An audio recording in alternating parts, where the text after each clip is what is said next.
Today, we are scaling the Weaver from World of Darkness. Basically, Weaver is one of the three great spirits of the Triad. Its function was thought to be to make order from the creations of the wild, giving them form and function for the duration of their existence before they were destroyed by the Wyram, maintaining a balance between creation and destruction. Weaver comes from a verse which is one of the strongest verses to be ever made in fiction, due to it dealing with complex mathematical models, realities, realms, philosophies, theologies, and ideas. Let's get to the cosmology. The main physical universe, the tapestry, constitutes the entirety of imagination within it. The people who inhabit the world of darkness have thought up things such as the Tigmark multiverses. The Tigmark multiverse is not a basic one as well. It is supported by set theory. The universe itself has many layers, all equally real, and even having contradictory ideas about how reality, humanity, or anything else came about. There are an infinite amount of these levels of reality, and one would lose all duality when falling through them.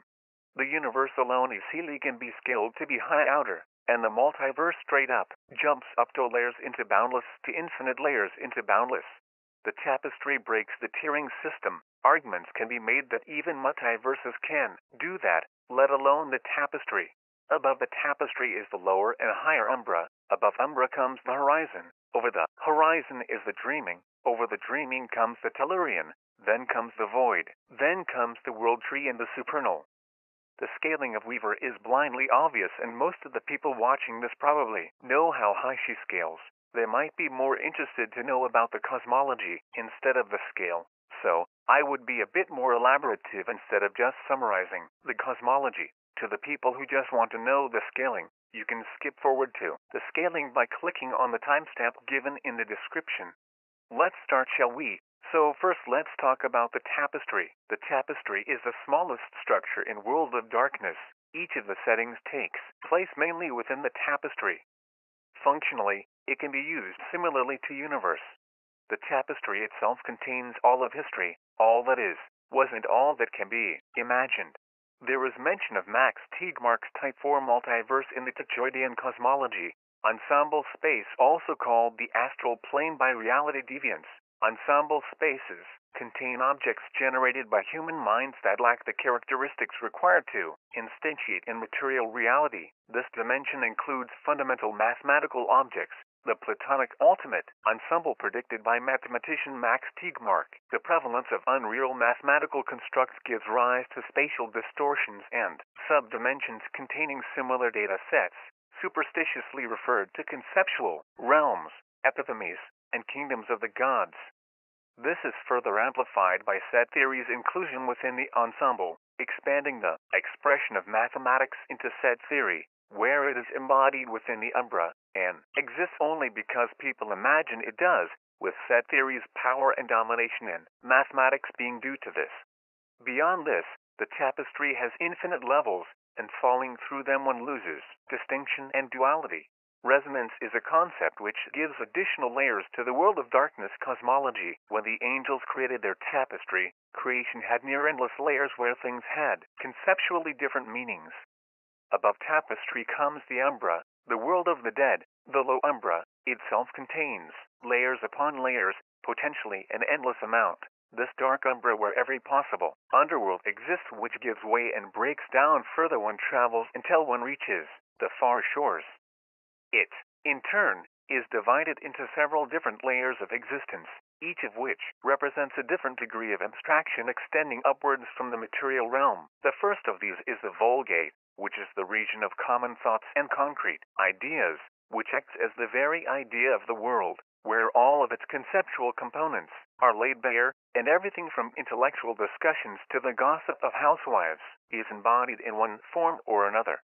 To explain that characteristic, it should be kept in mind that Vulgate itself is just a penultimate stage in the process of the universe's creation, where all ideas, possibilities, and models assume a semi-physical state, but haven't yet made the transition into a fully material existence. Because of that, it's stated that, if the physical world is a series of shadows being projected upon a wall, then the Vulgate is the residence of the things that cast these shadows.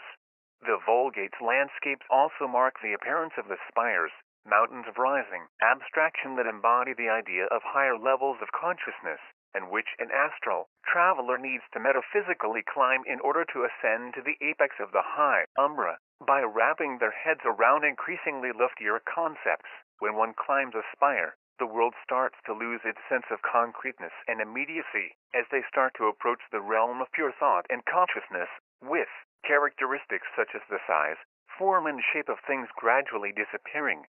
As mentioned, the spires themselves are simply physical visualizations of the general concept of an hierarchy of higher levels, and thus, they can be studied and represented in many different ways, all of which are equally valid and often comprised of multiple higher levels of being. For instance, the infinite tapestry itself cites the colors of the rainbow, the spectrum of visible light, the system of chakras, and the Kabbalistic tree of life, which indicates that the Vulgate and the physical world are themselves a part of the spires, as the former is directly stated to correspond to Yesod, the ninth sephira of the tree of life, as symbols of the spires.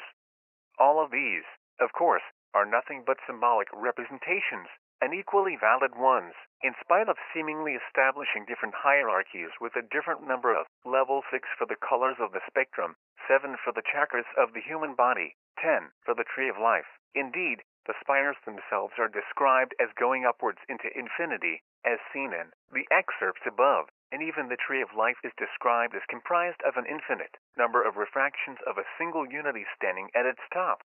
Amongst the spires is the manifold mountain, which has mathematical concepts stacked on top of each other, creating a mountain with no top, only ever ascending mathematical concepts rising in increasing complexity which no mortal has been able to deduce the logic to. Thus, the mountain is an infinite collection of mathematical concepts, literally being all mathematics. At the precipice of the spires, a traveler then leaves concrete existence entirely and enters fully abstract domains known as epiphemes, whose nature is described fairly extensively in the cosmology books, and which the passages up there mention very often. In this case, the epiphemes existing independently of human conception, abiding outside of the space-time continuum in a way that the Vulgate and high umbral courts do not, refers to how even the astral time present in the lower parts of the umbra does not exist in them at all, and travelers can explore them for what seems like a lifetime, while no time passed in the physical world.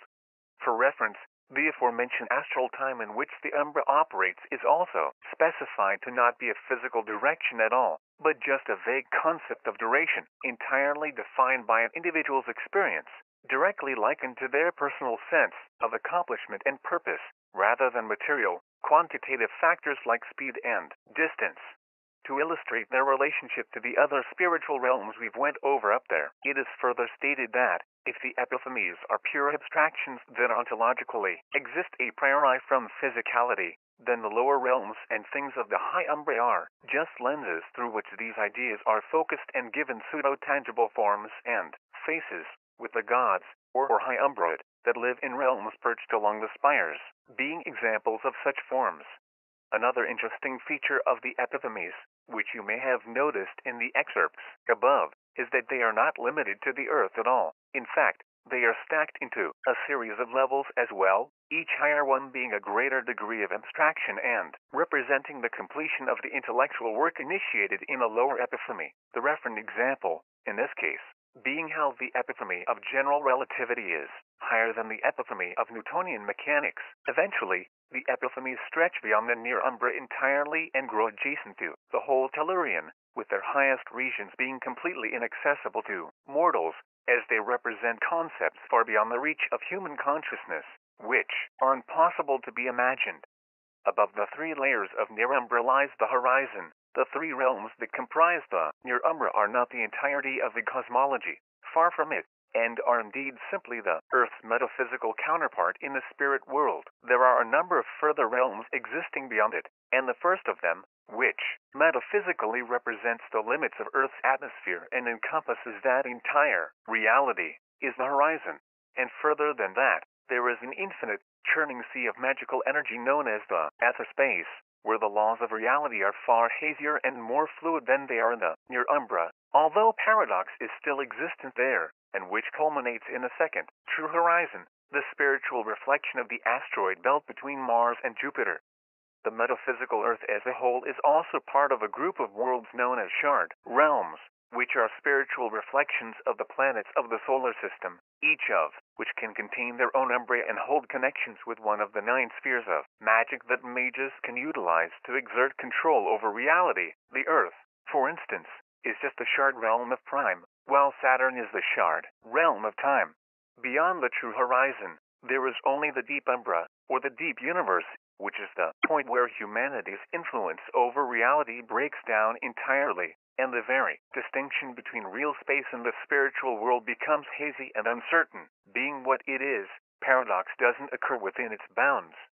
Beyond the far horizon, the cold and deadly void stretches out to infinity. In the physical world, deep space may be a lifeless realm, but the void contains horrors entirely alien to mankind's comprehension. Mages try to define this realm through their disparate philosophies, but the minds of men hold no influence on its shadow or substance. Alien forces are at work, and alien creatures demonstrate abilities beyond magic. Spiritualists know this realm as the deep umbra.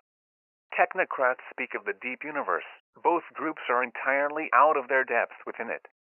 The deep umbra itself contains infinite different versions of the tapestry, up to end, including the true horizon, and it is in these alternate universes that the several different game lines take place, with internal contradictions being simply parallel worlds briefly interfering with one another. This is conveyed through a plot device called the fractured cosmos, which storytellers are free to use should they decide to just not bother creating a unified cosmology for the verse in their game sessions. In essence, World of Darkness cosmology is very heavily founded upon concepts present in Gnosticism, a branch of esotericism which posits that the material world all of humanity takes for granted is, in fact, an illusion, no different from a fantasy or a daydream, and that the utmost duty of an individual is then to awaken from this illusion and peer into the true nature of reality that underlies it. The illusory reality, within the context of World of Darkness, is the tapestry, the universe that is woven into existence out of the infinite possibilities of the umbra by the collective belief and thoughts of the masses, containing every possible concept that their minds are capable of grasping. The technocracy refers to this sphere of existence as conventional space, and as seen above, the sons of ether think of it using the metaphor of the walls of Troy. Now higher in scale we have quintessence, the archetype of all things. Quintessence forms the patterns of reality. Prime force can be channeled into magic, directed in defense, used to fuel potent attacks, and turned into new patterns of creation. These patterns are themselves stated to be Platonic concepts. This is interesting as this tells us that manipulating quintessence not only influences the archetype of all things, but also Platonic concepts. Mages divide the use of magic into 9 spheres, each corresponding to a fundamental aspect of reality which they tap into in order to reshape both the Tellurian and the tapestry to their will. These spheres, as a collective, are believed to encompass all facets of the Tellurian, and their interactions govern the fundamental patterns out of which the all things emerge, forming an infinite cycle which binds all of existence. The spheres themselves are, in total, correspondence. Several other bits of text reiterate the nature of the void as a nothing which predates even the Tellurian. For instance, it is often described as the primal state of non-being that preceded creation, or the all, whose advent is explained in several different ways across various creation myths. In contrast to the Tellurian, which is nothing but potential in its purest form, the void is also defined as the total absence of any and all possibility. The definition for Tellurian is similar to tapestry, however, far superior. The Tellurian is everything, all of creation. There is an infinite series of Tellurians, wrapped into a ball on each other like a fractal, all made by archmages in each Tellurian. Each higher Tellurian is so superior, objects within the new Tellurian cannot exist within the higher one. This is supported by the use of prime magic and quintessence, which, as shown above, is the archetype of the Tellurian and allows the mage and all mages before them to create more Tellurian. As a general theme, as you'll have noticed by this point, is that Woji contains all imagination, all things possible and impossible, and yet have things outside of it. Examples here are of godheads and their creations. The weaver's pattern web extends beyond the Tellurian and into whatever lays beyond the pattern web. What may be beyond the Tellurian is unknown, except for the void. The cosmology of Gnosticism is advanced and discussed in depth here. The void is said to be the Alpha and the Omega, beginning and the end. From the void came the two, and we get confirmation about demons and their fates. As stated repeatedly, the void exists before creation, but it will consume it in the end, as a cycle of dynamism. Interestingly, the void has a major connection to the worm, showing more that the triad is among the strongest beings seen in World of Darkness.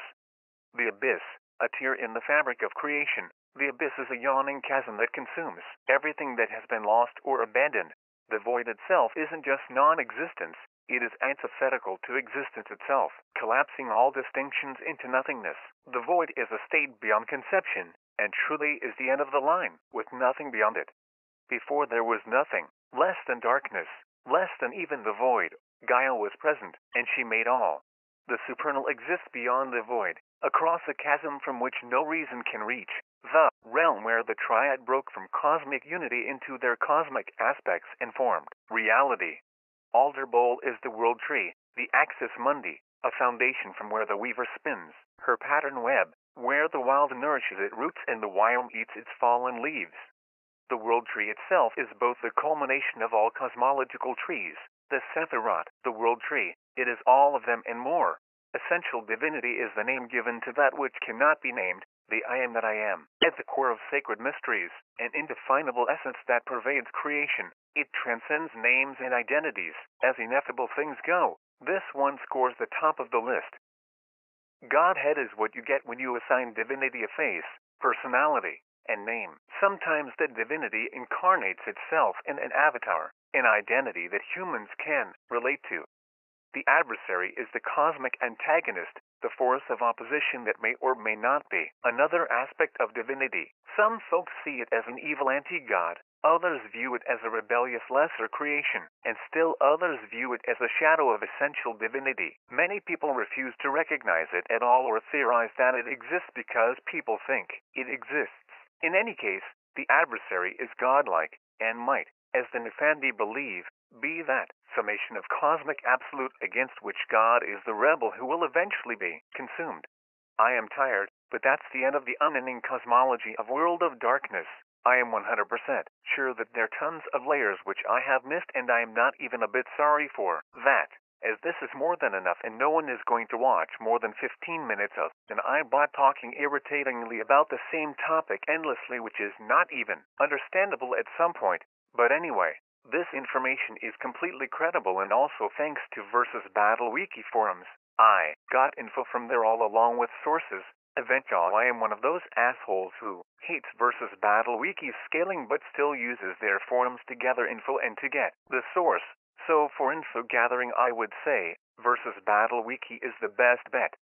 So credits to Versus Battle Wiki once again for the information. Now then, let me just quickly state the obvious.